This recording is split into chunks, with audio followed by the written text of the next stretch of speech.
I evo nas danas sa Kyrylom, koji je inače glavni i odgovorni za Balkan, odnosno za CEE regiju što se tiče Binance-a, pa ćemo proći sa njim danas kroz nekoliko pitanja. Kyrylo, first of all, welcome to the show. Thank you very much for having me.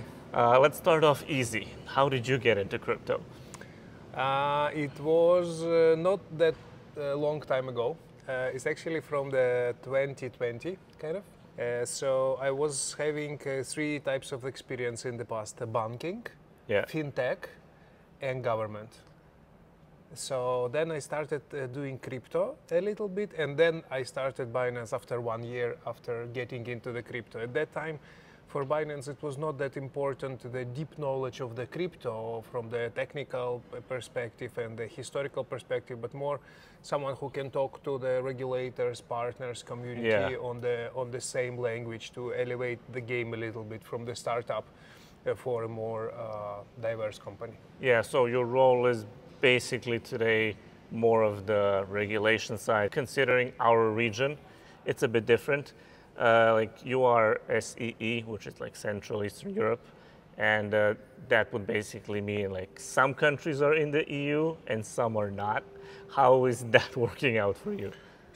I'm actually having more countries now. So I'm having Central and Eastern Europe and also CIS, which is ex-USSR and Africa. Oh, now. So that's a lot. Yeah, so I'm having 74 countries, but I started from the Central and Eastern European region. So as you said, it's very different because some of the countries are a part of EU and a part of MiCA now. Yeah. And some countries are not.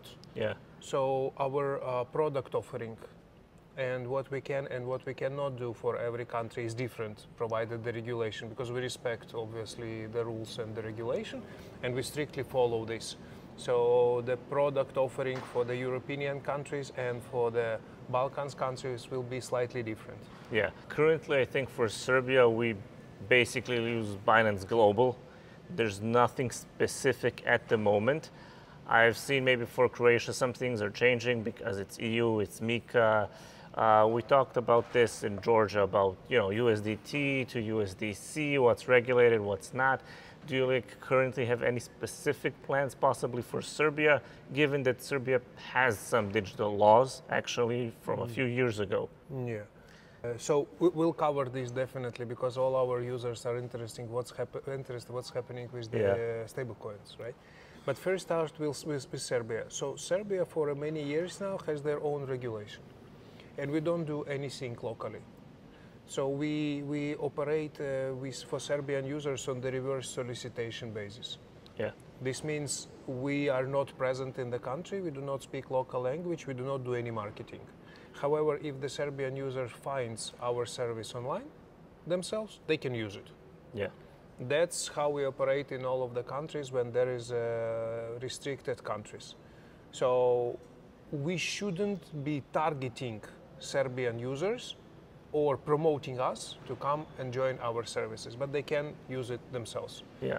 And there is not going to be any changes until either the local regulation changes or we decide to get the local license and register locally in Serbia. But this is not in the short-term plans. Yeah, because like working as an exchange in Serbia, I have worked with some exchanges in Serbia, and they do have to register. And currently there's only 2 exchanges, so you would probably need to do that and come like locally for the specific market.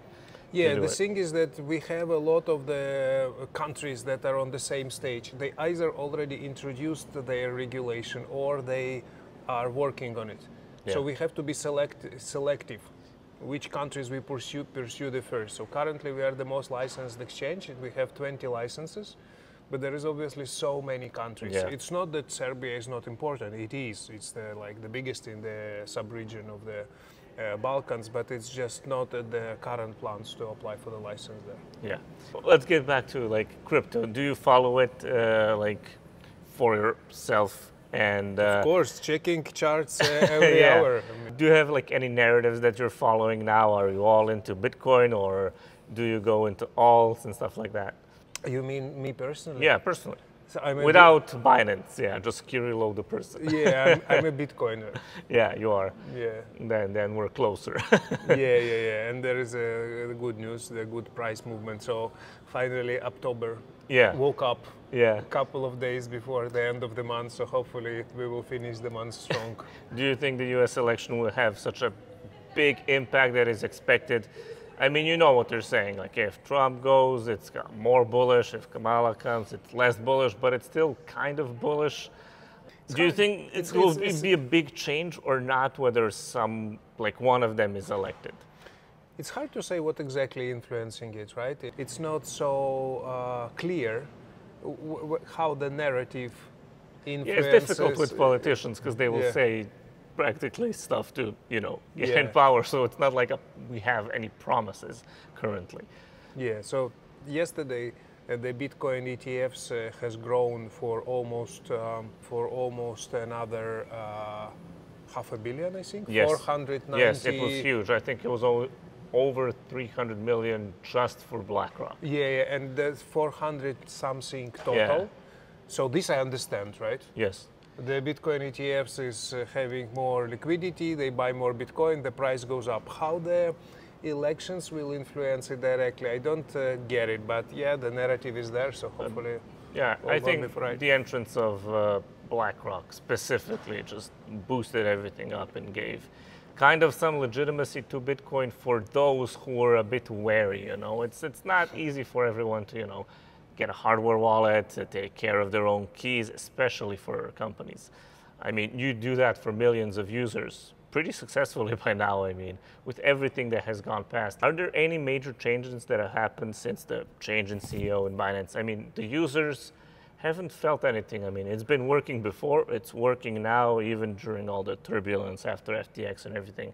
For the users, as a user, everything is working good for me. But for you in Binance, has there been more a shift to get more regulatory approval since there has been more pressure from governments and everybody? Yeah. So what happened with CZ and this US situation is that CZ has accepted some mistakes from the past. That has to do with the historical periods of Binance. Yes. With 2017, 2019 timelines, that there was no enough AML controls and there was not enough licensing controls for some specific markets. And these are the historical issues, right? But with so many regulators in the world, all the crypto exchanges have to be much closer looking into the compliance. Yes. And this is the big thing that's changing for Binance right now, because according to this resolution plan, there is a lot of tasks and obligations we as a company has committed to do to become the most transparent and the most compliant exchange in the world. And it's quite complex task, provided our size, and provided so much countries that we operate. Because compliant in Dubai is very different from compliant in US or in Brazil, right? So that's why Richard Tang, our new CEO, he was probably the best person to drive this compliance and to work with the regulators on their own language, because he's a regulator himself. All his career was regulations in the different country, crypto regulation, financial regulation, then obviously crypto exchanges. So under the Richard's leadership, we are completing this task, this transformational task. We called it Binance 2.0. To become the most compliant exchange in the world in the nearest future. We are getting there. We didn't there yet, but we have a plan how to get there in the nearest future. Yeah, I think that's it. We got our answers. Thank you, Kyrylom, again for your time, and see you very soon at Binance Blockchain Week. It's starting tomorrow. Awesome. Thanks for having me. Thank you.